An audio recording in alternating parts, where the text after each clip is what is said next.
श्रीचैतन्यमनोभीष्टं स्थापितं येन भूतले स्वयं रूपकथामहं ददाति स्वपदान्तिकम् वन्देऽहं श्रीगुरो श्रीयुतापदकमलं श्रीगुरुं वैष्णवांश्च श्रीरूपं साग्रजातं सहगणरघुनाथान्वितं तं सजीवं साद्वैतं सावधूतं परिजनसहितं कृष्णचैतन्यदेवं श्रीराधाकृष्णपादान् सहगणललिता श्रीविशाखान्वितांश्च हे कृष्ण करुणा सिंधो दीनबंधो जगत्पते गोपेश गोपिका कान्धा राधा कान्धा नमोस्तुते तप्त कांचन गौरांगी राधे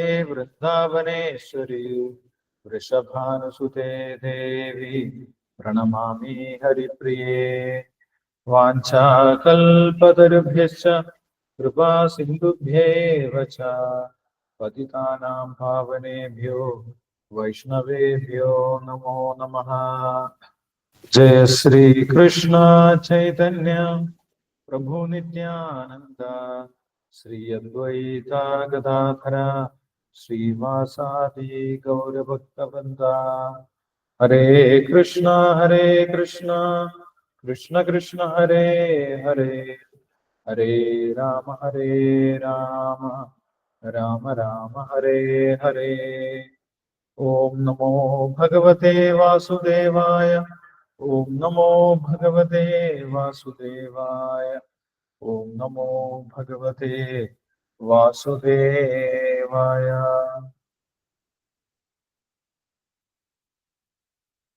ഹരേ കൃഷ്ണ. നമ്മൾ വായിക്കുന്നത് ഭഗവത്ഗീത യഥാരൂപം. ഇസ്കോൺ സ്ഥാപകാചാര്യൻ കൃഷ്ണകൃപാമൂർത്തി എസ് സി ഭക്തിവേദാന്ത സ്വാമി ശ്രീല പ്രഭുപാദർ വിവർത്തനം ഭവാർത്ഥം നൽകിയിട്ടുള്ള ഭഗവത്ഗീത യഥാരൂപത്തിലെ ഗീതാവിഷയ സംഗ്രഹം 2ാമത്തെ അധ്യായമാണ് നമ്മൾ ചർച്ച ചെയ്യുന്നത്. കഴിഞ്ഞ ദിവസം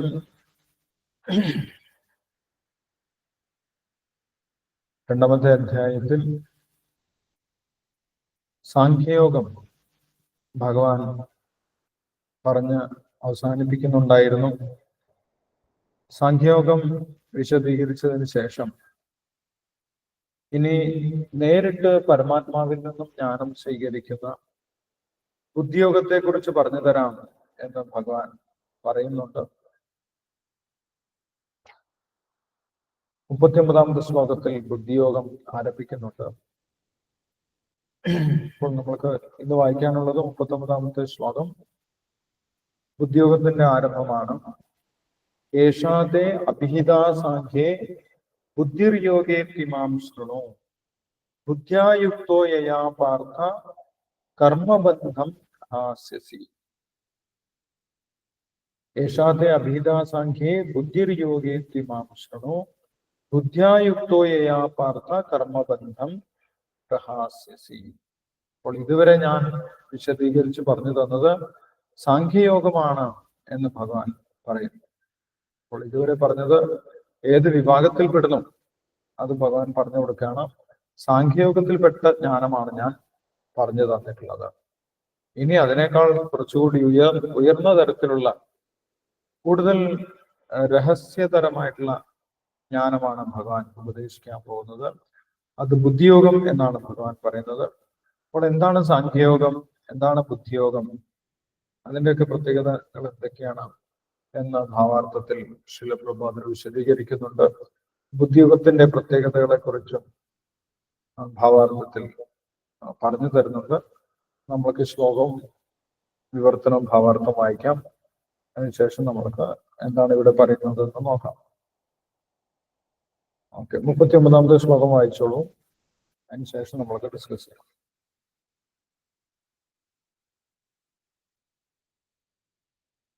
ഹരേ കൃഷ്ണ. പ്രഭുജി വായിക്കട്ടെ.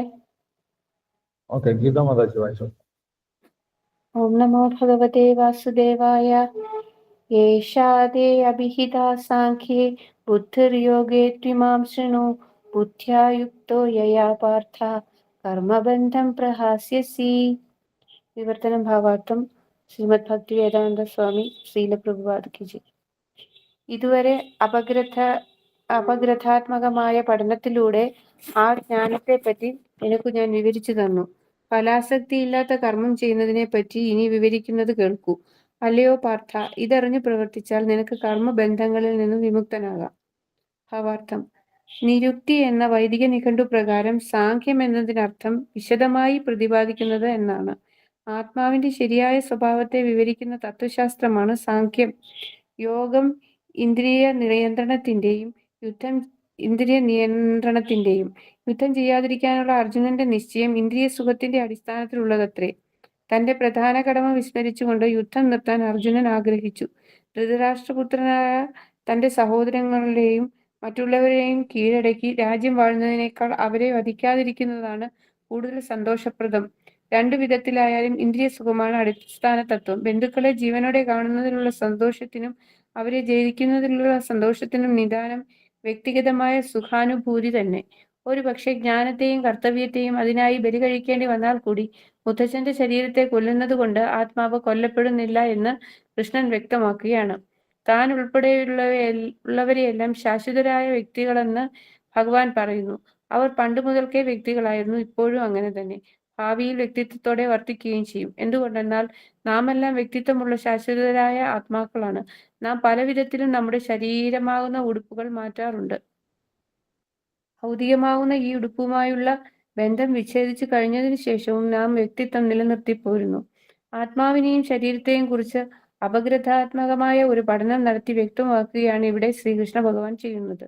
ശരീരത്തെയും ആത്മാവിനെയും വിവിധ കാഴ്ചപ്പാടുകളിലൂടെ വിശദീകരിക്കുന്ന വിജ്ഞാനത്തെ വൈദിക നിഘണ്ടുവായ നിരുക്തി സാഖ്യം എന്ന് വിശേഷിപ്പിക്കുന്നു. നാസ്തികനായ കപിലന്റെ സാഖ്യവുമായി ഇതിന് യാതൊരു ബന്ധവുമില്ല.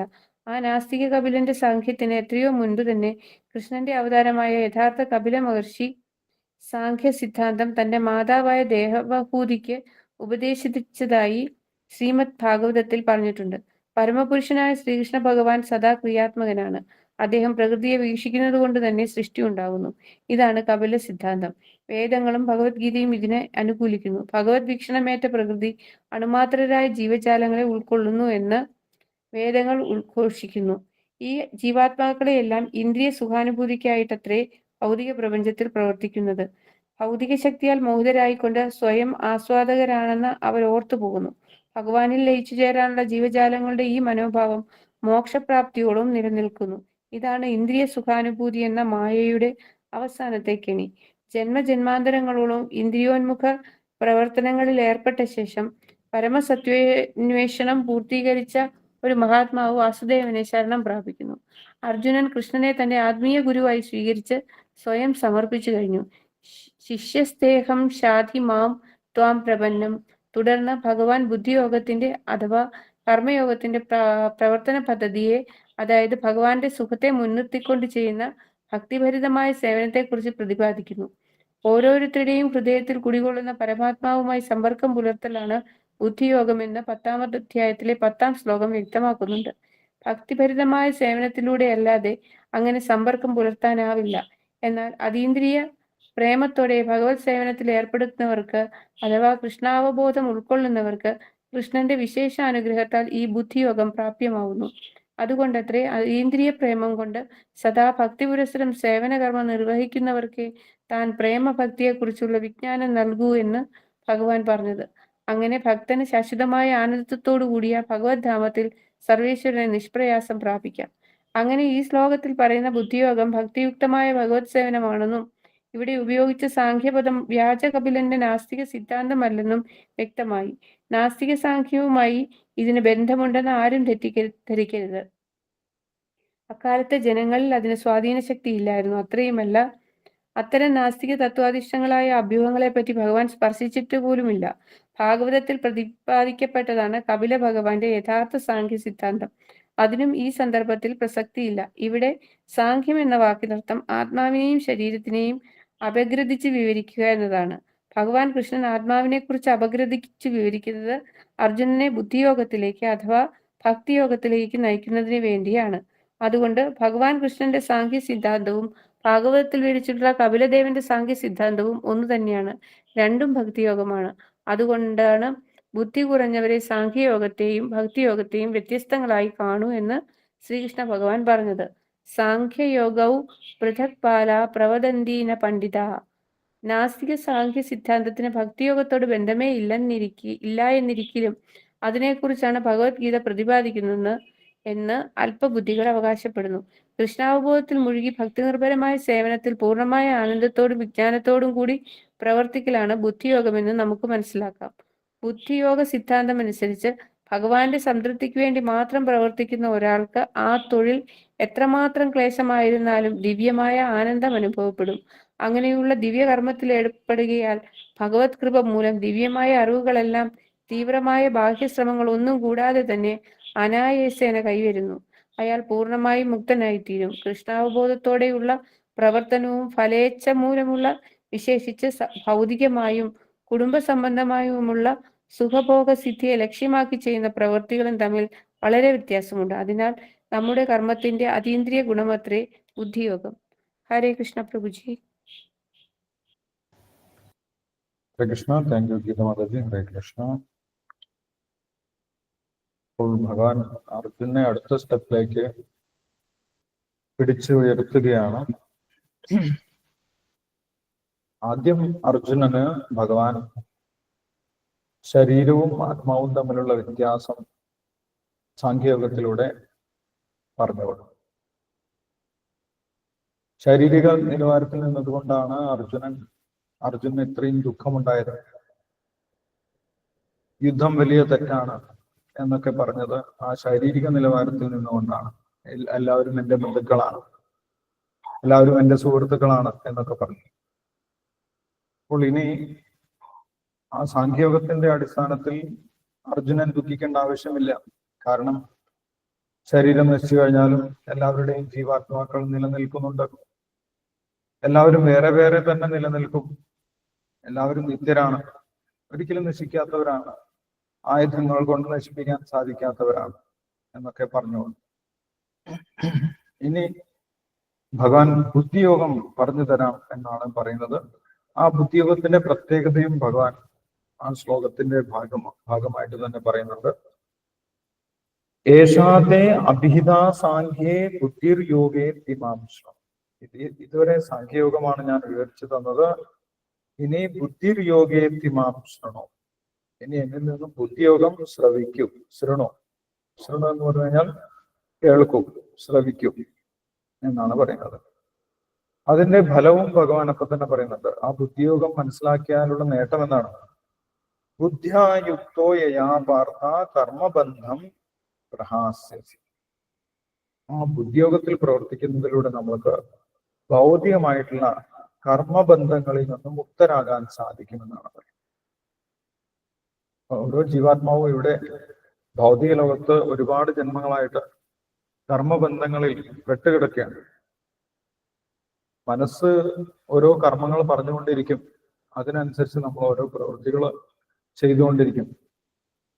അതിൽ നിന്ന് നമ്മൾക്ക് ഒരിക്കലും പുറത്തു കിടക്കാൻ സാധിക്കുന്നില്ല. മനസ്സ് ഓരോന്ന് പറഞ്ഞുകൊണ്ടിരിക്കുകയാണ്, അതിനനുസരിച്ച് നമ്മൾ പ്രവർത്തിച്ചു കൊണ്ടിരിക്കുകയാണ്. അതിൽ നിന്ന് പുറത്തു കിടക്കാൻ സാധിക്കുമെന്നാണ് പറയുന്നത്. ബുദ്ധ്യായുക്തോ യയാ പാർത്ഥ കർമ്മബന്ധം പ്രഹാസ്യസി.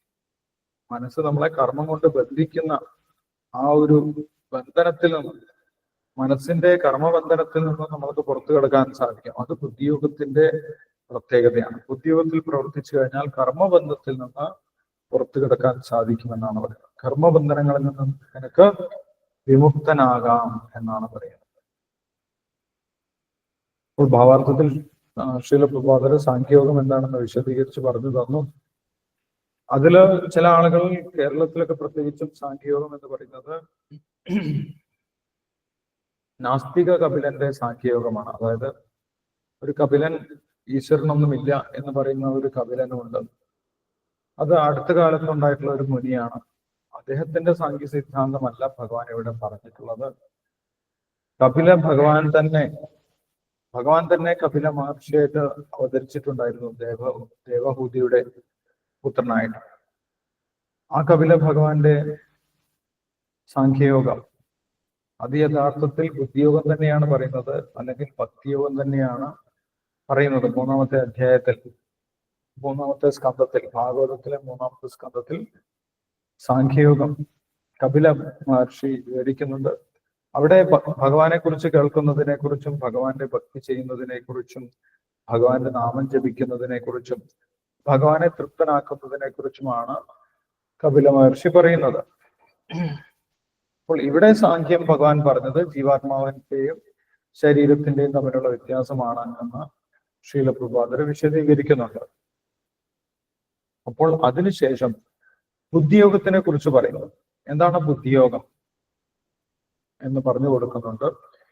ബുദ്ധിയോഗം പരമാത്മാവിന്റെ നിർദ്ദേശമനുസരിച്ച് പ്രവർത്തിക്കുന്നതാണ് എന്നിവിടെ ശ്രീലപ്രഭാതർ വിശദീകരിക്കുന്നുണ്ട്. ഓരോരുത്തരുടെയും ഹൃദയത്തിൽ കുടികൊള്ളുന്ന പരമാത്മാവുമായി സമ്പർക്കം പുലർത്തലാണ് ബുദ്ധിയോഗം എന്ന പത്താമത്തെ അധ്യായത്തിലെ 10ാമത്തെ ശ്ലോകം വ്യക്തമാക്കുന്നുണ്ട്. അപ്പോൾ 10ാമത്തെ അധ്യായം വിഭൂതിയോഗമാണ്. വിഭൂതിയോഗത്തിൽ 10ാമത്തെ ശ്ലോകം എന്ന് പറയുന്നത് ചതുശ്ലോകി ഭഗവത്ഗീതയിൽ പെട്ടിട്ടുള്ള ഒരു ശ്ലോകമാണ്, അല്ലെ? ഇതാണ്: തേഷാം സതതയുക്താനാം ഭജതാം പ്രീതിപൂർവകം ദദാമി ബുദ്ധിയോഗം തം ഏനമാം ഉപയാന്തിതേ എന്ന് ഭഗവാൻ അവിടെ പറയുന്നുണ്ട്. അവിടെ ബുദ്ധിയോഗം എന്നുള്ള വാക്ക് ഉപയോഗിക്കുന്നു. ആരാണോ ഭഗവാനെ നിരന്തരമായിട്ട് സേവിക്കുന്നത്, തേഷാം സതതയുക്താനാം ഭജതാം പ്രീതിപൂർവകം, സന്തോഷത്തോടുകൂടി, യാതൊരു മറ്റാരുടെയും നിർബന്ധപ്രകാരമല്ലാതെ ഉത്സാഹപൂർവം ആരാണോ സതതയുക്താനാം നിരന്തരമായിട്ട് ഭഗവാനെ പ്രീതിപ്പെടുത്തുന്നത്, ഭഗവാനെ സേവിക്കുന്നത്, ഭജതാം എന്ന് പറഞ്ഞു കഴിഞ്ഞാൽ ഭഗവാനെ ഭജിക്കുന്നത്. ആരാണോ ഭജിക്കുന്നത് അവർക്ക് ഞാൻ ബുദ്ധിയോഗം നൽകും എന്നാണ് ഭഗവാൻ അവിടെ പറയുന്നത്. ആ ബുദ്ധിയോഗം എങ്ങനെയാണ് നൽകുന്നത്? അതും ഭഗവാൻ അടുത്ത ശ്ലോകത്തിൽ പറയുന്നുണ്ട്. തേഷാം ഏവാനുകമ്പാർത്ഥം അഹം അജ്ഞാനജം തമ നാശയാമി ആത്മഭാവസ്ഥോ ജ്ഞാനദീപേന ഭാസുതാം. അവരുടെ ഹൃദയത്തിൽ ഇരുന്നു കൊണ്ട് അവരുടെ അജ്ഞാനമൊക്കെ ഞാൻ ഇല്ലാതാക്കുമെന്നാണ് പറയുന്നത്. അപ്പൊ എല്ലാവരുടെയും ഹൃദയത്തിലിരിക്കുന്ന ഭഗവാന്റെ രൂപം എന്താണ്? പരമാത്മരൂപമാണ്. അപ്പോൾ പരമാത്മാവ് ജ്ഞാനം ഭക്തന്മാർക്ക് നൽകിക്കൊണ്ടേയിരിക്കുന്നു. ആരാണോ ഭഗവാനെ നിരന്തരം സേവിക്കുന്നത് അവർക്ക് പരമാത്മാവ് ഹൃദയത്തിലിരുന്നു കൊണ്ട് എന്താണ് ചെയ്യേണ്ടത്, എന്താണ് ചെയ്യാൻ പാടില്ലാത്തത് എന്നുള്ള കാര്യം പറഞ്ഞു കൊടുക്കും. യഥാർത്ഥത്തിൽ പരമാത്മാവ് എല്ലാവർക്കും ജ്ഞാനം കൊടുത്തുകൊണ്ടിരിക്കുന്നുണ്ട് എന്നാണ്. പരമാത്മാവിന്റെ സ്വഭാവം തന്നെ അതാണ്. ഹൃദയത്തിലിരുന്ന് എല്ലാവർക്കും പരമാത്മാവ് ജ്ഞാനം കൊടുക്കുന്നുണ്ട്. മത്തസ്മൃതി ജ്ഞാനം ആബോഹനം ച, പരമാത്മാവിൽ നിന്നാണ് ഓർമ്മശക്തിയും ജ്ഞാനവും മറവി ശക്തിയും കിട്ടുന്നത്. പക്ഷേ ഒരു വ്യക്തിക്ക് അത് മനസ്സിലാക്കാൻ സാധിക്കുന്നില്ല. പരമാത്മാവ് എന്താണ് പറയുന്നത് നമ്മൾ കേൾക്കുന്നുണ്ടോ? പരമാത്മാവ് പറയുന്നത് നമ്മൾ ആരെങ്കിലും കേൾക്കുന്നുണ്ടോ? പരമാത്മാവ് എന്താണ് പറയുന്നത് മനസ്സിലാവുന്നുണ്ടോ?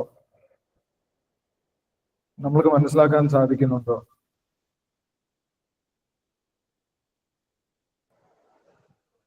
മനസ്സിലാക്കാൻ ബുദ്ധിമുട്ടാണ്, അല്ലേ? പരമാത്മാവ് എന്താണ് പറയുന്നത് നമ്മൾക്ക് മനസ്സിലാക്കാൻ വലിയ ബുദ്ധിമുട്ടാണ്. നമ്മൾ സാധാരണഗതിയിൽ കേൾക്കുന്നത് എന്താണ്? എന്താണോ നമ്മുടെ മനസ്സ് പറയുന്നത് അതാണ് നമ്മൾ കേൾക്കുന്നത്. എന്താണോ നമ്മുടെ ഇന്ദ്രിയങ്ങൾ പറയുന്നത്, എന്താണോ നമ്മുടെ മനസ്സ് പറയുന്നത് അതാണ് നമ്മൾ സാധാരണഗതിയിൽ കേട്ടുകൊണ്ടിരിക്കുന്നത്. മനസ്സും ഇന്ദ്രിയങ്ങളും ഓരോന്ന് പറഞ്ഞുകൊണ്ടേയിരിക്കും, അല്ലെ? ഇത് കഴിഞ്ഞു കഴിഞ്ഞാൽ, ഈ ഗീതാ ക്ലാസ് കഴിഞ്ഞു കഴിഞ്ഞാൽ വേറെ എന്തെങ്കിലും ചെയ്യണം, അല്ലെ? അടുപ്പത്തെന്തോ വെച്ചിട്ടുണ്ട്, അതെടുത്ത് വെക്കണം. ഇങ്ങനെ എന്തെങ്കിലുമൊക്കെ കാര്യങ്ങൾ പറഞ്ഞുകൊണ്ടിരിക്കും. മനസ്സും ഇന്ദ്രിയങ്ങളും പറയുന്ന കാര്യങ്ങളാണ് നമ്മളെപ്പോഴും കേട്ടുകൊണ്ടിരിക്കുക. അപ്പോൾ മനസ്സും ഇന്ദ്രിയങ്ങളും പറയുന്നതിനോടൊപ്പം തന്നെ ആരും പറയുന്നുണ്ട്? പരമാത്മാവും നമ്മൾക്ക് ഉപദേശങ്ങൾ തന്നുകൊണ്ടിരിക്കുന്നത്. പക്ഷെ മനസ്സിന്റെയും ഇന്ദ്രിയങ്ങളുടെയും അതിന്റെ ശബ്ദം കൂടുതലായതുകൊണ്ട് നമ്മൾക്ക് പരമാത്മാവ് പറയുന്നത് കേൾക്കാൻ സാധിക്കുന്നില്ല. പരമാത്മാവ് പറയാഞ്ഞിട്ടല്ല, പക്ഷെ നമ്മളത് ശ്രദ്ധിക്കുന്നില്ല. ശ്രദ്ധാവാൻ ലഭതേ ജ്ഞാനം ഭഗവാൻ പറയുന്നത്. അപ്പോൾ ഈ ബുദ്ധിയോഗത്തിൽ എന്താണ് ഭഗവാൻ പറഞ്ഞു കൊടുക്കാൻ പോകുന്നത്? ഈ വലിയ ബഹളമുണ്ടാക്കുന്ന ഇന്ദ്രിയങ്ങളെയും മനസ്സിനെയും ഒന്ന് ഒതുക്കി കഴിഞ്ഞാൽ, ഒന്ന് നിയന്ത്രിച്ചു കഴിഞ്ഞാൽ, അതിനെ ഒന്ന് കൺട്രോൾ ചെയ്ത് കഴിഞ്ഞാൽ നമ്മൾക്ക് പരമാത്മാവ് പറയുന്നത് എന്താണെന്ന് മനസ്സിലാക്കാൻ സാധിക്കും. ക്രമേണ മനസ്സിലാക്കാൻ സാധിക്കും. അങ്ങനെ നമ്മൾക്ക് ബുദ്ധിയോഗത്തിൽ പ്രവർത്തിക്കാൻ സാധിക്കും. ഇതാണ് ഭഗവാൻ ഉദ്ദേശിച്ചത്. ഞാൻ ഇതാണ് ഇന്ന സാഹചര്യത്തിൽ ചെയ്യേണ്ടത്, ഇന്ന കാര്യങ്ങൾ ചെയ്യാൻ പാടില്ല എന്ന് പരമാത്മാവിന്റെ ഇംഗിതം, പരമാത്മാവിന്റെ ഇഷ്ടം എന്താണെന്ന് നമ്മൾക്ക് മനസ്സിലാക്കാൻ സാധിക്കും. അങ്ങനെ ആ പരമാത്മാവിന് വേണ്ടി നമ്മൾ പ്രവർത്തിക്കുകയാണെങ്കിൽ ഭൗതികമായിട്ടുള്ള ഒരു കർമ്മവും നമ്മളെ ബാധിക്കുന്നില്ല എന്നുള്ളത്.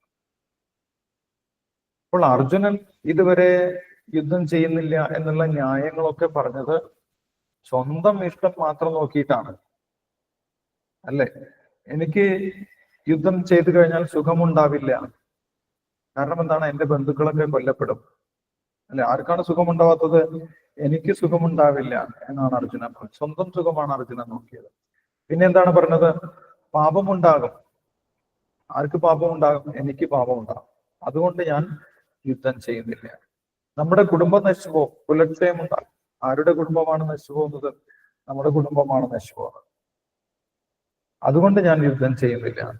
ഇങ്ങനെ അർജുനൻ യുദ്ധം ചെയ്യുന്നില്ല എന്നുള്ള ന്യായം മുഴുവൻ നിരത്തിയത് സ്വന്തം ഇഷ്ടത്തിനെ മാത്രം അടിസ്ഥാനമാക്കിയിട്ടായിരുന്നു. അർജുനൻ സ്വന്തം ഇഷ്ടത്തിനെ അടിസ്ഥാനമാക്കിയിട്ടാണ് യുദ്ധം ചെയ്യുന്നില്ല എന്നുള്ള ന്യായങ്ങളൊക്കെ പറഞ്ഞത്. പക്ഷെ ബുദ്ധിയോഗത്തിൽ ഒരു വ്യക്തി പ്രവർത്തിക്കുന്നത് ആരുടെ ഇഷ്ടം നോക്കിയിട്ടാണ്? ഭഗവാന്റെ ഇഷ്ടം അല്ലെങ്കിൽ പരമാത്മാവിന്റെ ഇഷ്ടം നോക്കിയിട്ടാണ് പ്രവർത്തിക്കുന്നത്. അപ്പോൾ അർജുനൻ ചോദിച്ചിട്ടുണ്ടായിരുന്നില്ല, അങ്ങേക്ക് യുദ്ധം ചെയ്യുന്നത് ഇഷ്ടമാണോ? എങ്കിൽ ഞാൻ യുദ്ധം ചെയ്യാം. അങ്ങനെ അർജുനൻ ഇതുവരെ പറഞ്ഞില്ല. ഭഗവാനെ, അങ്ങ് എന്താണ് പറയുന്നത്? യുദ്ധം ചെയ്യണോ വേണ്ടയോ? അങ്ങ് പറഞ്ഞാൽ ഞാൻ യുദ്ധം ചെയ്യാം. അങ്ങേക്ക് ഇഷ്ടമല്ലെങ്കിൽ ഞാൻ യുദ്ധം ചെയ്യുന്നില്ല. എന്താണോ അങ്ങ് പറയുന്നത് അതേപോലെ ഞാൻ ചെയ്യാം എന്ന് അർജുനൻ ആദ്യം പറഞ്ഞില്ല. അപ്പൊ അർജുനന് ബുദ്ധിയോഗമില്ലായിരുന്നു. ബുദ്ധിയോഗത്തിലല്ല അർജുനൻ ആദ്യം സംസാരിച്ചത്. സ്വന്തം ഇഷ്ടപ്രകാരമാണ് അർജുനൻ തീരുമാനം എടുത്തത്. പക്ഷെ ബുദ്ധിയോഗത്തിൽ ഒരു വ്യക്തി തീരുമാനം എടുക്കുന്നത് എങ്ങനെയാണ്? പരമാത്മാവിന് ഇഷ്ടമാണോ അല്ലെങ്കിൽ ഭഗവാന് ഇഷ്ടപ്പെടുമോ എന്ന് ചിന്തിച്ചുകൊണ്ടാണ് ഭഗവാന്റെ ഇഷ്ടത്തിന് വേണ്ടി പ്രവർത്തിക്കുക. അതാണ് ബുദ്ധിയോഗം എന്ന് പറയുന്നത്. ആ ഇഷ്ടം എങ്ങനെ മനസ്സിലാക്കും? അത് മനസ്സിലാക്കുന്നതിന് കുറച്ച് ഇന്ദ്രിയ നിയന്ത്രണമൊക്കെ ആവശ്യമാണ്. മാത്രമല്ല ഭഗവാനെ സേവിക്കുകയും വേണം. ഭഗവാനെ സേവനം, ഉപാസന ചെയ്യണം, ഭഗവാനെ ഉപാസിക്കണം. നാമജപത്തിലൂടെ ഭഗവാനെ ഉപാസിക്കണം. അതേപോലെ വിഗ്രഹാരാധനയിലൂടെ ഭഗവാനെ ഉപാസിക്കണം. അങ്ങനെ നാമജപത്തിലൂടെയും വിഗ്രഹാരാധനയിലൂടെയും ഭഗവാനെ ഉപാസിക്കുന്ന സമയത്താണ് ഭഗവാൻ എന്താണ് ഇഷ്ടം, ഭഗവാൻ എന്താണ് താല്പര്യം എന്ന് നമ്മൾക്ക് ഭഗവാൻ തന്നെ വ്യത്യസ്ത രീതിയിൽ പറഞ്ഞു തരും. ഭഗവാൻ പരമാത്മാവായതുകൊണ്ട് പല മാർഗത്തില് ഭഗവാന് നമ്മൾക്ക് പറഞ്ഞു തരാനുള്ള കഴിവുണ്ട്. ഒന്നുകിൽ മറ്റുള്ള വ്യക്തികളിലൂടെ ആയിരിക്കാം, അല്ലെങ്കിൽ ഗുരുക്കന്മാരിലൂടെ ആയിരിക്കാം, അല്ലെങ്കിൽ ഗ്രന്ഥങ്ങളിലൂടെ ആയിരിക്കാം, അല്ലെങ്കിൽ മറ്റു പല സൂചനകളിലൂടെ ആയിരിക്കാം. ഇങ്ങനെ പല രീതിയിൽ പരമാത്മാവിന് നമ്മളുമായിട്ട് സമ്പർക്കം പുലർത്താൻ സാധിക്കും. സമ്പർക്കമുണ്ട്, പക്ഷെ അത് നമ്മളെ ട്യൂൺ ചെയ്തിട്ടില്ല. അല്ലെ, നമ്മൾക്ക് ടി-വിയിൽ പല ചാനലും കിട്ടും. നമ്മൾ ഏതാണോ ട്യൂൺ ചെയ്ത് വെച്ചത് അതാണ് നമ്മൾക്ക് കിട്ടുക. മറ്റേ ചാനലൊന്നും ആ സമയത്ത് കാണാൻ സാധിക്കില്ല. അപ്പോൾ നമ്മള് പരമാത്മാവ് പറയുന്നത് എന്താണെന്ന് അറിയണമെങ്കിൽ അദ്ദേഹമായിട്ട് ട്യൂൺ ചെയ്യണം. അതിനുള്ള മെത്തേഡാണ് ബുദ്ധിയോഗം എന്ന് പറയുന്നത്. ആ ബുദ്ധിയോഗത്തിലൂടെ നമ്മുടെ മനസ്സിനെ നമ്മൾ മെരുക്കി കഴിഞ്ഞാൽ, ആ പരമാത്മാവുമായിട്ട് നമ്മൾ യോജിപ്പിച്ചു കഴിഞ്ഞാൽ പരമാത്മാവ് എന്താണ് ഉദ്ദേശിക്കുന്നതെന്ന് മനസ്സിലാക്കാൻ സാധിക്കും. അങ്ങനെ പരമാത്മാവുമായിട്ട് സഹകരിച്ചുകൊണ്ട് പ്രവർത്തിക്കാൻ സാധിക്കും. പരമാത്മാവുമായിട്ട് സഹകരിച്ച് പ്രവർത്തിക്കുന്നതിനെയാണ് യഥാർത്ഥത്തിൽ ബുദ്ധിയോഗം എന്ന് പറയുന്നത്. അവസാനം അർജുനൻ ആ നിലവാരത്തിലെത്തി. അവസാനം പറഞ്ഞിട്ടുണ്ടായിരുന്നു, കരിഷ്യേ വചനം തവ, അങ്ങ് എന്താണോ പറഞ്ഞത് അതുപോലെ തന്നെ ഞാൻ പ്രവർത്തിക്കാം എന്ന് പറഞ്ഞിട്ടുണ്ട്. അപ്പൊ ഈ ബുദ്ധിയോഗം എല്ലാവർക്കും മനസ്സിലാക്കാൻ സാധിക്കുകയില്ല. ഇത് കൂടുതൽ രഹസ്യമാണ്. എന്തുകൊണ്ട് ഭഗവാൻ അർജുന ബുദ്ധിയോഗം ഉപദേശിച്ചു എന്ന ഭാവാർത്ഥത്തിൽ പറയുന്നുണ്ട്. നമ്മൾ വായിച്ചു അല്ലെ? ആർക്കെങ്കിലും പറയാൻ പറ്റുമോ എന്തുകൊണ്ടാണ് ഭഗവാൻ സാഖ്യയോഗത്തിൽ നിർത്തിയില്ല? ബുദ്ധിയോഗം ഭഗവാൻ അർജുനൻ ഉപദേശിക്കാൻ തയ്യാറായി. അതിന് അർജുനൻ ഒരു യോഗ്യതയുണ്ടായിരുന്നു. അർജുനൻ ഒരു കാര്യം ചെയ്തു. അതുകൊണ്ടാണ് ബുദ്ധിയോഗം ഭഗവാൻ അർജുനനെ ഉദ്ദേശിച്ചത്. അത് ഭാവാർത്ഥത്തിൽ പറയുന്നുണ്ട്. എന്താണെന്ന് മനസ്സിലായോ? ഗുരുവായി, ആത്മീയ ഗുരുവായി സ്വീകരിച്ചു. യെസ്. അർജുനൻ ഭഗവാനെ ഗുരുവായിട്ട് സ്വീകരിച്ചു, അല്ലെങ്കിൽ അർജുനൻ ഭഗവാന്റെ ശിഷ്യനായി, അല്ലെങ്കിൽ ഭഗവാനെ ശരണം പ്രാപിച്ചു. അത് നമ്മൾ ബുദ്ധിയോഗത്തിലേക്ക് പ്രവേശിക്കുന്നതിന്റെ ഒരു യോഗ്യതയാണ്. ആരൊക്കെയാണോ ഭഗവാനെ ശരണം പ്രാപിക്കുന്നത്, ആ ശരണം പ്രാപിക്കുന്നവർക്ക് മാത്രമേ ബുദ്ധിയോഗത്തിലേക്ക് അല്ലെങ്കിൽ ഭക്തിയോഗത്തിലേക്ക് പ്രവേശിക്കാൻ സാധിക്കൂ. ആ ശരണം പ്രാപിക്കുന്നതും അത്ര ഈസി അല്ല എന്ന് ഭാവാർത്ഥത്തിൽ ശ്രീല പ്രഭുപാദർ വിശദീകരിക്കുന്നുണ്ട്. ഒരു വ്യക്തി ഒരുപാട് ജന്മത്തിലൂടെ കടന്നുപോയി അവസാനം ജ്ഞാനത്തിന്റെ പൂർണ്ണതയിൽ എത്താൻ ആകുന്ന സമയത്താണ് ആ വ്യക്തിക്ക് ഭഗവാനെ പരമപുരുഷനായിട്ട് മനസ്സിലാക്കാൻ സാധിക്കുന്നതും ഭഗവാൻ ശ്രീകൃഷ്ണനെ ശരണം പ്രാപിക്കുന്നത്. ഇത് 7-ാമത്തെ അധ്യായത്തിൽ ഭഗവാൻ തന്നെ പറയുന്നുണ്ട്. ആരാണ് ഭഗവാനെ ശരണം പ്രാപിക്കുന്നത്? അത്ര എളുപ്പമല്ല ഭഗവാനെ ശരണം പ്രാപിക്കുന്നത്. അത്ര എളുപ്പമല്ല ഭഗവാനെ പരമപുരുഷനായിട്ട്, ഭഗവാൻ ശ്രീകൃഷ്ണനെ പരമപുരുഷനായിട്ട് അംഗീകരിക്കുന്നതും അത്ര എളുപ്പമല്ല. ബഹൂനാം ജന്മനാം അന്തേ ജ്ഞാനവാൻ മാം പ്രപദ്യതേ വാസുദേവ സർവമിതി സമഹാത്മാ സുദുർലഭം. ഒരുപാട് ജന്മങ്ങൾക്ക് ശേഷം, ഒരുപാട് ജന്മത്തിലെ ജ്ഞാനം സ്വീകരിച്ചതിന് ശേഷമാണ് ഒരു വ്യക്തി ഭഗവാൻ ശ്രീകൃഷ്ണനെ ശരണം പ്രാപിക്കുന്നത്. വാസുദേവ സർവമിതി എന്ന് പറഞ്ഞിട്ട് ഭഗവാൻ വാസുദേവൻ തന്നെയാണ് എല്ലാം. ഭഗവാൻ വാസുദേവന്റെ കാരുണ്യത്തിലാണ് എല്ലാം നടക്കുന്നത്. എല്ലാ പ്രവർത്തനങ്ങളും, ഭൗതിക ലോകത്തിലുള്ള എല്ലാ പ്രവർത്തനങ്ങളും നടക്കുന്നത് ഭഗവാന്റെ കാരുണ്യത്തിലാണ് എന്ന് മനസ്സിലാക്കിയിട്ട് ഒരു വ്യക്തി ശരണം പ്രാപിക്കും. ആ ശരണം പ്രാപിച്ച വ്യക്തിക്കാണ് പിന്നീട് ഭക്തിയോഗത്തിലേക്ക് പ്രവേശിക്കാൻ സാധിക്കുന്നത് എന്നാണ് പറയുന്നത്. അപ്പോൾ ഭഗവാനെ അംഗീകരിക്കുന്നതും ഭഗവാനെ ശരണം പ്രാപിക്കുന്നതും ഭക്തിയോഗത്തിലേക്ക് അല്ലെങ്കിൽ ബുദ്ധിയോഗത്തിലേക്ക് പ്രവേശിക്കുന്നതിന്റെ ആദ്യപടിയാണ് എന്ന് പറയും. അപ്പോൾ അർജുനൻ അങ്ങനെ ശരണം പ്രാപിച്ചു. അതുകൊണ്ട് ഓട്ടോമാറ്റിക്കായിട്ട് ഭഗവാൻ ബുദ്ധിയോഗം അർജുനന് ഉപദേശിക്കാൻ തയ്യാറായി. ആ ബുദ്ധിയോഗത്തിന്റെ പ്രത്യേകതകൾ, അതിന്റെ സവിശേഷതകൾ, അതിന് മറ്റു യോഗത്തിനൊന്നും ഇല്ലാത്ത സവിശേഷതകളുണ്ട്.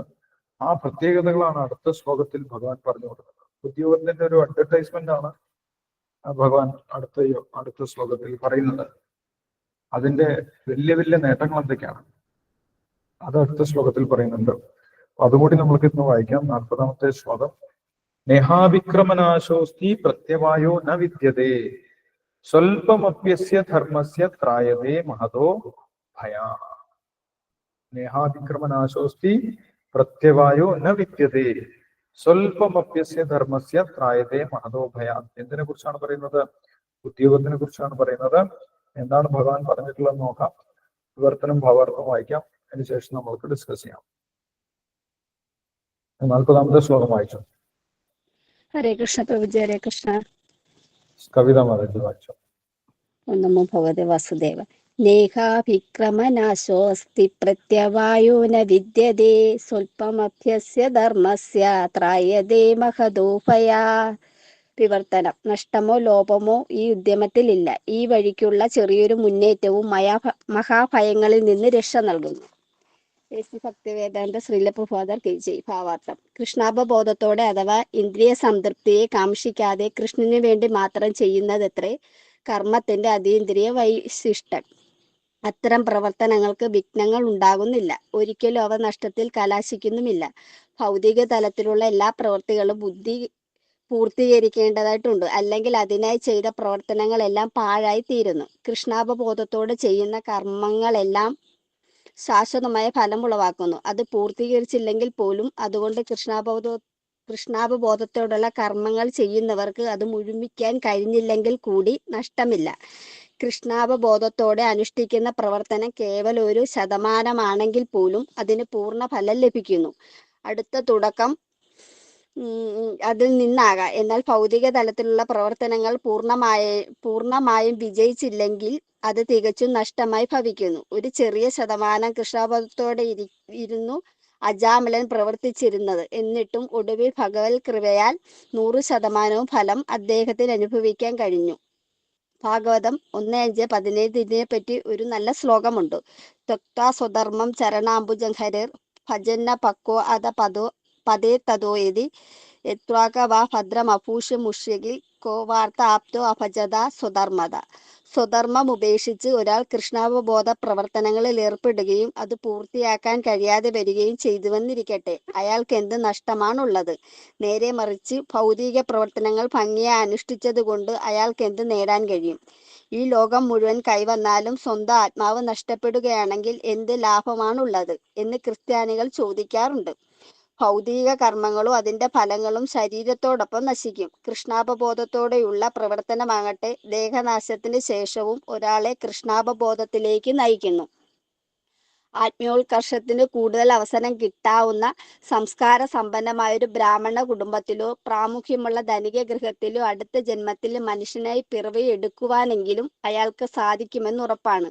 അതത്രേ കൃഷ്ണാവബോധപൂർവകമായ കർമ്മത്തിന്റെ അതുല്യ വൈശിഷ്ട്യം. ഹരേ കൃഷ്ണ പ്രഭുജി, ഹരേ കൃഷ്ണ. ഹരേ കൃഷ്ണ. താങ്ക് യു കവിത മനോജി. ഹരേ കൃഷ്ണ. അപ്പോൾ ഭഗവാൻ ഈ ബുദ്ധിയോഗത്തിന്റെ വലിയ വലിയ പ്രത്യേകതകൾ, സവിശേഷതകൾ ഇവിടെ പറയുകയാണ്. ഇത് ഒരു സാധാരണ നമ്മൾ കണ്ടുവരുന്ന പ്രവർത്തനമല്ല. സാധാരണ നമ്മൾ ചെയ്യുന്ന ഏതെങ്കിലും കർമ്മം പോലെയല്ല, അല്ലെങ്കിൽ നമ്മൾ വേദങ്ങളിൽ പറഞ്ഞിട്ടുള്ള കർമ്മങ്ങൾ ചെയ്യുന്നത് പോലെയുമല്ല. ഭഗവാന്റെ സേവനം എന്ന് പറയുന്നത് വളരെ വ്യത്യസ്തമാണ്. നമ്മൾക്ക് സാധാരണ പരിചയമുള്ള കർമ്മം വെച്ചിട്ടാണ് നമ്മൾ ഭക്തിയോഗത്തിനെ കാണുന്നത്, അല്ലെ? അതുകൊണ്ട് നമ്മൾ വിചാരിക്കും ഇത് തുടങ്ങി വെച്ച് കഴിഞ്ഞാൽ ഇനിയിപ്പോ ഭഗവാന്റെ നാമം ജപിക്കണം എന്നാണ് പറയുന്നത്. അപ്പോൾ ഇനിയിപ്പോ നാമം ജപിക്കാൻ തുടങ്ങി കുറച്ച് കഴിഞ്ഞിട്ട് ജപിക്കാൻ പറ്റിയിട്ടില്ലെങ്കിലോ അത് പിന്നെ വലിയ ദോഷമല്ലേ? അത് ദോഷമായി തീരില്ലേ? അല്ലെങ്കിൽ ഭഗവാന്റെ ഫോട്ടോ നമ്മൾ വീട്ടിൽ വെച്ചു, എന്നിട്ട് എന്ത് ചെയ്തു? വിളക്കൊക്കെ കത്തിച്ചു വെച്ചു. ഇനി കുറച്ചു കഴിഞ്ഞാൽ നമ്മൾക്കത് ചെയ്യാൻ സാധിച്ചില്ലെങ്കിലോ, അല്ലെങ്കിൽ വീട്ടിൽ ഇനി ഉണ്ടാകുന്ന തലമുറ, നമ്മുടെ മക്കളൊന്നും അത് ചെയ്തില്ലെങ്കിലോ അത് വലിയ ദോഷമല്ലേ? അതുകൊണ്ട് ഞാനിപ്പോ ചെയ്യുന്നില്ല, അല്ലെ എന്ന് പലരും വിചാരിക്കുന്നു. അല്ലെങ്കിൽ ഭഗവത്ഗീത വായിക്കുന്ന സമയത്ത് ആ ഭഗവത്ഗീത ശ്ലോകങ്ങൾ പൂർണ്ണമായിട്ടും ശരിയായിട്ട് വായിക്കാൻ പറ്റിയില്ല, എന്തെങ്കിലുമൊക്കെ തെറ്റിപ്പോയി, അത് ദോഷമല്ലേ? അതുകൊണ്ട് ഞാൻ വായിക്കുന്നില്ല. അല്ലെങ്കിൽ ഒരു ദിവസം 10 പേജ് വെച്ച് ഞാൻ വായിക്കാമെന്ന് വിചാരിച്ചു, 10 ശ്ലോകം ഞാൻ വായിക്കാമെന്ന് വിചാരിച്ചു, എല്ലാ ദിവസവും വായിക്കാൻ പറ്റിയില്ലെങ്കിലും അത് ദോഷമല്ലേ? അപ്പൊ ഞാൻ തീരെ വായിക്കുന്നില്ല എന്ന് പറഞ്ഞിട്ട് പലരും അവരുടെ ആ കർമ്മകാണ്ഡം, അവരെത്രയോ ജന്മമായിട്ട് ആ ഭക്തി പ്രവർത്തനം അല്ല കണ്ടു പരിചയപ്പെട്ടത്, കർമ്മകാണ്ഡത്തിലുള്ള കർമ്മങ്ങൾ. അതേപോലെ തന്നെയാണ് ഭക്തിയോഗം എന്നാണ് അവർ വിചാരിക്കുന്നത്. കർമ്മകാണ്ഡത്തിൽ നമ്മൾ എന്തെങ്കിലും ചെയ്ത് പൂർത്തീകരിച്ചിട്ടില്ലെങ്കിൽ അതിന് ദോഷമുണ്ട്, അല്ലെ? അല്ലെങ്കിൽ അതിനെന്തെങ്കിലും തെറ്റ് സംഭവിച്ചു കഴിഞ്ഞാൽ അതിന് ദോഷമുണ്ട്. അല്ലെങ്കിൽ അത് പൂർത്തീകരിക്കാൻ സാധിച്ചില്ലെങ്കിൽ അതിന് റിസൾട്ട് ഉണ്ടാവുന്നില്ല. അങ്ങനെയാണ് ഭൗതികമായിട്ടുള്ള പ്രവർത്തനങ്ങളും വേദത്തിലെ കർമ്മകാണ്ഡ പ്രവർത്തനങ്ങളൊക്കെ അങ്ങനെയാണ്. കാരണം എന്താണ്? അത് നമ്മുടെ ലാഭത്തിന് വേണ്ടി നമ്മൾ ചെയ്യുന്ന പ്രവർത്തനങ്ങളാണ്. നമ്മൾക്ക് എന്തോ നേട്ടമുണ്ടാകും, ഭൗതിക നേട്ടമുണ്ടാകും, അതുകൊണ്ടാണ് നമ്മൾ അത് ചെയ്യുന്നത്. അപ്പോൾ അതിന്റെ തെറ്റ് വന്നു കഴിഞ്ഞാലും അത് പൂർത്തീകരിച്ചില്ലെങ്കിലും അതിൽ ദോഷം വന്നു കഴിഞ്ഞാലൊക്കെ അതിന്റെ റിസൾട്ട് ആർക്കാണ്? നമ്മൾക്ക് തന്നെയാണ്, അല്ലെ? നമ്മൾ ഭാഗവതത്തിൽ നൃഗരാജാവിന്റെ കഥ കേട്ട്, നൃഗരാജാവ് വലിയ ദാനധർമ്മിഷ്ഠനായിരുന്നു. അദ്ദേഹം വലിയ ദാനധർമ്മിഷ്ഠനാണെന്ന് അറിയപ്പെട്ടിരുന്നു. അതുകൊണ്ട് അദ്ദേഹം എന്ത് ചെയ്യും? ആയിരക്കണക്കിന് പശുക്കളെ ദാനം ചെയ്തുകൊണ്ടിരിക്കും. ദിവസവും 100 കണക്കിന് പശുക്കളെ അദ്ദേഹം ബ്രാഹ്മണർക്ക് ദാനം ചെയ്യും. ഒരു ദിവസം അദ്ദേഹം ദാനം ചെയ്ത കൂട്ടത്തിൽ ആ ദാനം ചെയ്ത പശു ആ ബ്രാഹ്മണന്റെ കയ്യിൽ നിന്ന് എങ്ങനെയോ കൂട്ടം തെറ്റി തിരിച്ച് ഈ രാജാവിന്റെ പശുവിന്റെ കൂട്ടത്തിലേക്ക് തന്നെ തിരിച്ചു വന്നു. ഇത് രാജാവ് അറിഞ്ഞില്ല. അദ്ദേഹം ആയിരക്കണക്കിന് പശുവിനെ ദാനം ചെയ്യുന്ന വ്യക്തിയാണ്. ഇദ്ദേഹത്തിനാണെങ്കിൽ ആയിരക്കണക്കിന് പശുവുമുണ്ട്. കൊടുത്ത പശു തിരിച്ചു വന്നത് ഇദ്ദേഹം അറിഞ്ഞില്ല. അടുത്ത ദിവസം ഈ കഴിഞ്ഞ ദിവസം ദാനം ചെയ്ത അതേ പശുവിനെ വേറൊരു ബ്രാഹ്മണന് ദാനം ചെയ്തു. അപ്പൊ എന്ത് സംഭവിച്ചു? ഈ ബ്രാഹ്മണൻ, നേരത്തെ ദാനം കിട്ടിയ ബ്രാഹ്മണൻ പശുവിനെ കാണാതെ, തന്റെ കൂട്ടത്തിൽ ഒരു പശുവിനെ കാണാനില്ല എന്ന് പറഞ്ഞ് പരാതിയുമായിട്ട് രാജാവിന്റെ അടുത്തേക്ക് വന്നു. നോക്കിയപ്പോൾ എന്താണ് സംഭവിച്ചത്? അതേ പശുവിനെ വേറൊരു ബ്രാഹ്മണന് ദാനം കൊടുത്തിട്ടുണ്ട്. അപ്പോൾ ഇത് വലിയ തെറ്റാണ്. ദാനം കൊടുത്ത വസ്തുവിനെ തിരിച്ചു സ്വീകരിക്കുന്നത് വലിയ തെറ്റാണ്. അപ്പോൾ നിങ്ങൾ അങ്ങനെ ചെയ്തു അല്ലെ? ദാനം കൊടുത്ത വസ്തുവിനെ, പശുവിനെ തിരിച്ചെടുത്തിട്ട് വേറൊരാൾക്ക് ദാനം ചെയ്തു എന്ന് പറഞ്ഞിട്ട് ആ ബ്രാഹ്മണൻ ശപിച്ചു. നിങ്ങളൊരു ഓന്തായി പോട്ടെ എന്ന് പറഞ്ഞിട്ട് ശപിച്ചു. അപ്പൊ അദ്ദേഹത്തിന് ഓന്തായി പോകേണ്ടി വന്നു അല്ലെ? പിന്നീട് ഭഗവാന്റെ കാരുണ്യത്താൽ ഭഗവാൻ മൃഗരാജാവിന് മോക്ഷം കൊടുക്കുന്നു. അപ്പോൾ ആ മൃഗരാജാവ് ചെയ്തിരുന്നത് ഭക്തി സേവനമല്ല, അദ്ദേഹം കർമ്മകാണ്ഡത്തിലുള്ള ഒരു ഭൗതിക പ്രവർത്തനം. എനിക്ക് വേണ്ടി, ഞാൻ ദാനധർമ്മിഷ്ഠനാണ്, ആ ദാനത്തിന്റെ പുണ്യമൊക്കെ എനിക്ക് ലഭിക്കണം എന്നുള്ള രീതിയിൽ ദാനം ചെയ്തിരുന്നു. അപ്പോൾ അതിനൊരു ദോഷമുണ്ടായ സമയത്തും അതിന്റെ പൂർണ്ണ ഫലം അദ്ദേഹത്തിന് അനുഭവിക്കേണ്ടി വന്നു. അഭിക്രമനാശം, എന്തെങ്കിലും തെറ്റ് സംഭവിച്ചു കഴിഞ്ഞാൽ അതിന്റെ ദോഷവും നമ്മൾ തന്നെ അനുഭവിക്കണം. അങ്ങനെയാണ് കർമ്മകാണ്ഡത്തിലുള്ള എല്ലാ ഉപാസനകൾക്കും ഉണ്ടാകുന്ന ഫലം. പക്ഷെ ഭഗവാന്റെ ഭക്തി അങ്ങനെയല്ല എന്നാണ് ഇവിടെ ഭഗവാൻ പറയുന്നത്. ദേവന്മാരുടെ ഉപാസനകളൊക്കെ കർമ്മകാണ്ഡത്തിൽ വരുന്നതാണ് അല്ലെ? ദേവന്മാരുടെ ഉപാസനകളൊക്കെ ഭക്തിയോഗത്തിലല്ല, കർമ്മകാണ്ഡത്തിലാണ്. അതിന്റെ ദോഷങ്ങളും നമ്മൾ തന്നെ അനുഭവിക്കണം. ഭഗവാൻ പറയുന്നുണ്ട്, തം നിയമമാസ്തായ പ്രകൃത്യാ നിയതാസുയ. അതിനൊരുപാട് കർമ്മങ്ങൾ ഉണ്ടാകും, അതിനൊരുപാട് നിയമങ്ങളൊക്കെ അനുസരിക്കേണ്ടി വരും അല്ലെ? വിളക്കിൽ ഇത്ര തിരിയിടണം, അതേപോലെ കിഴക്കോട്ട് തിരിച്ചു വെക്കണം, വടക്കോട്ട് തിരിച്ചു വെക്കണം, ഇടത്തോട്ട് തിരിഞ്ഞിരിക്കണം, വലത്തോട്ട് തിരിഞ്ഞിരിക്കണം, ഇങ്ങനെ പറഞ്ഞിട്ട് ഒരുപാട് നിയമങ്ങളുണ്ടാവും അല്ലെ? അതിന് ഇത്ര തിരിവെക്കണം എന്നൊക്കെ പറഞ്ഞിട്ട് ഒരുപാട് നിയമങ്ങളാണ്. ഇന്നെ ദ്രവ്യങ്ങൾ ഉണ്ടായിരിക്കണം എന്നൊക്കെ പറഞ്ഞിട്ട് ഈ ദേവന്മാരുടെ ആരാധനയ്ക്കും കർമ്മകാണ്ഡത്തിനൊക്കെ ഒരുപാട് നിയമങ്ങളുണ്ടാവും. അതിനെന്തെങ്കിലും ദോഷം വന്നു കഴിഞ്ഞാൽ അത് നമ്മൾ തന്നെ അനുഭവിക്കും വേണം. പക്ഷേ ഭക്തി സേവനം, ഭഗവാന്റെ സേവനം, പരമാത്മാവിന്റെ സേവനം, ബുദ്ധിയോഗം അങ്ങനെയല്ല എന്നാണ് ഭഗവാൻ പറയുന്നത്. നേഹാഭിക്രമനാശോസ്തി പ്രത്യവായോ ന വിദ്യതേ. അതിന് തുടങ്ങി വെച്ചത് കൊണ്ട് ദോഷമില്ല. ഭഗവാൻ ഒരിക്കലും അതിന് ദോഷം കാണുന്നില്ല. കുറച്ചെങ്കിലും ചെയ്തു ഭഗവാന്റെ സേവനം, കുറച്ചെങ്കിലും ചെയ്തു. അതിന്റെ ഉദാഹരണമാണ് അജാമിളന്റെ കഥ. അജാമിളന്റെ കാര്യം ശീലപ്രഭാതിൽ സൂചിപ്പിച്ചിട്ടുള്ളത്. കുറച്ച് ചെറുപ്പത്തിലൊക്കെ ഭക്തി ചെയ്തിട്ടുണ്ടായിരുന്നു, ഭഗവാന്റെ ഭക്തി ചെയ്തിട്ടുണ്ടായിരുന്നു. അവസാന നിമിഷം അദ്ദേഹത്തിന് അത് സഹായിച്ചു. അവസാനം നാരായണനാമ വിളിക്കാനുള്ള അവസരം ഭഗവാൻ തന്നെ ഉണ്ടാക്കി കൊടുത്തു. മകന് നാരായണൻ എന്ന പേരിടാനുള്ള സാഹചര്യം ഉണ്ടായി അല്ലെ? അതിന്റെ കാരണം അജാമിളൻ ചെറുപ്പത്തിൽ കുറച്ച് ഭക്തി ചെയ്തിട്ടുണ്ടായി.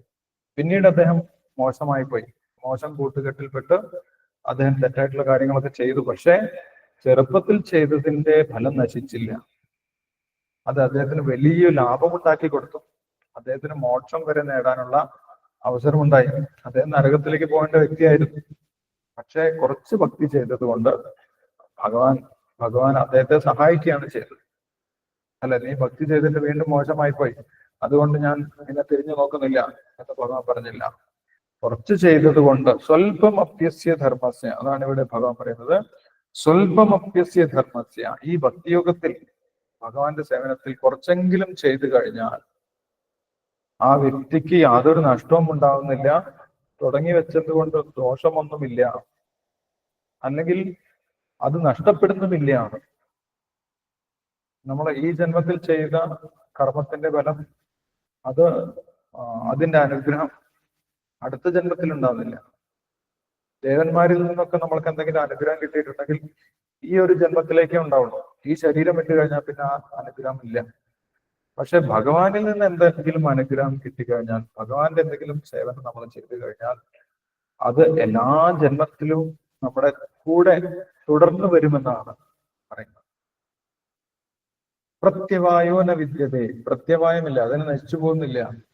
അപ്പൊ ഭഗവാന്റെ അനുഗ്രഹം എല്ലാം പെർമനന്റ് ആണ് എന്നാണ് പറയുന്നത്. മറ്റുള്ള ദേവന്മാരുടെ അനുഗ്രഹം പോലെയല്ല എന്നാണ് പറയുന്നത്. അത് പിന്നീടും ഭഗവാൻ പറയുന്നുണ്ട്. എന്താണ്?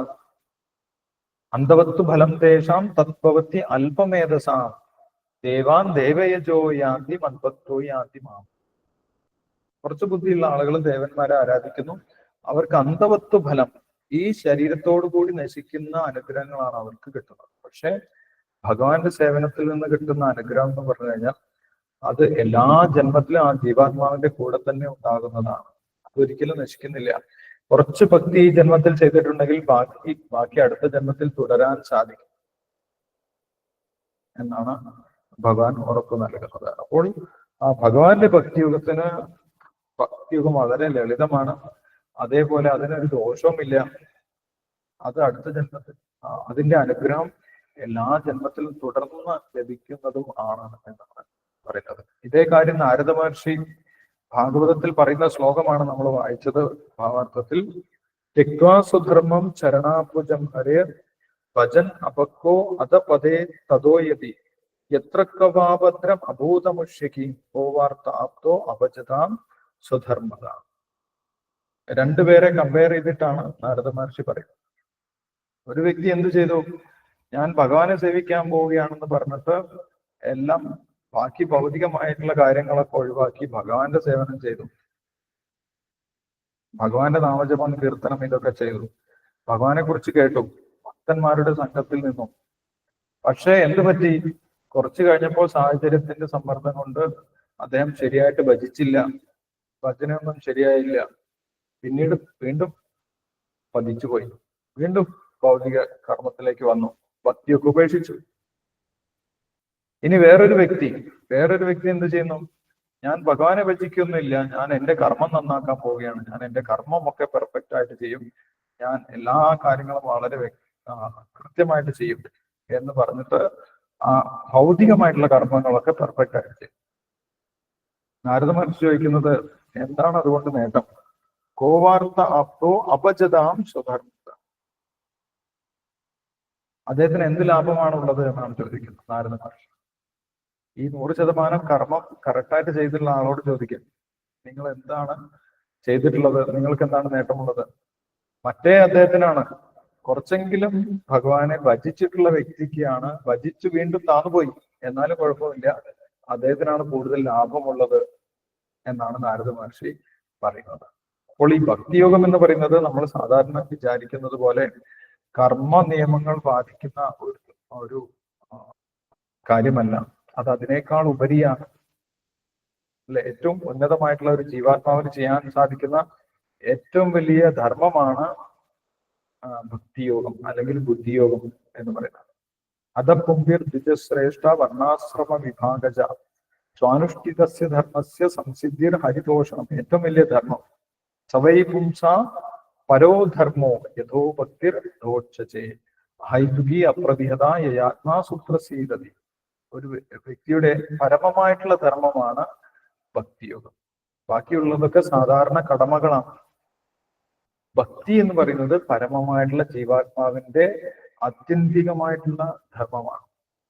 അത് നമ്മളെ ഈ ഭൗതിക ലോകത്തിൽ ഇരുന്നു കൊണ്ട് കുറച്ചെങ്കിലും ചെയ്തു കഴിഞ്ഞാൽ അതിന് വലിയ നേട്ടമുണ്ട്, അതിന് യാതൊരു നഷ്ടവുമില്ല, അതിന് യാതൊരു ദോഷവുമില്ല എന്നാണ് ഭഗവാൻ ആ ഭക്തിയോഗത്തിനെ കുറിച്ച് അല്ലെങ്കിൽ ബുദ്ധിയോഗത്തിനെ കുറിച്ച് പറയുന്നത്. ഇനി ആ ബുദ്ധിയോഗത്തിലേക്ക് എങ്ങനെയാണ് ഒരു വ്യക്തിക്ക് പ്രവേശിക്കാൻ സാധിക്കുന്നത്? ആ ബുദ്ധിയോഗത്തിലേക്ക് പ്രവേശിക്കുന്നതിന്റെ മുന്നേയുള്ള ഘട്ടം എന്താണ്? ഇതൊക്കെ ഭഗവാൻ വിശദീകരിച്ച് പറഞ്ഞു കൊടുക്കുന്നുണ്ട്. അത് നമുക്ക് അടുത്ത ദിവസങ്ങളിൽ കാണാം. ഇപ്പോൾ നമ്മൾ ഡിസ്കസ് ചെയ്ത ശ്ലോകത്തിൽ എന്തെങ്കിലും സംശയം ഉണ്ടെങ്കിൽ പറയാം.